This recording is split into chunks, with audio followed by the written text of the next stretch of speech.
This video will take us through the UNIPORT Physics Practical Orientation, Manual Report Format, Laboratory Rules and Assessment. Click the subscribe button for the full video. The first orientation is Manual Assessment.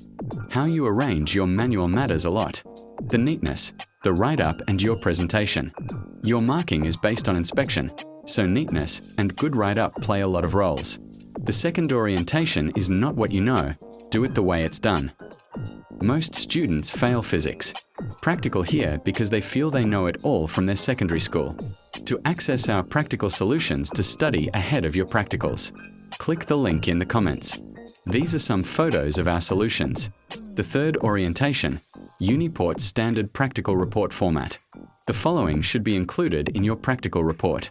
1. Aim. 2. Apparatus used. 3. Procedure. 4. Results a data table. 5. Graphs. 6. Calculations. 7. Precautions. 8. Conclusions.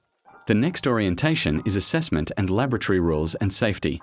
Hit the subscribe button and comment on your department to get your experiment numbers before your practical.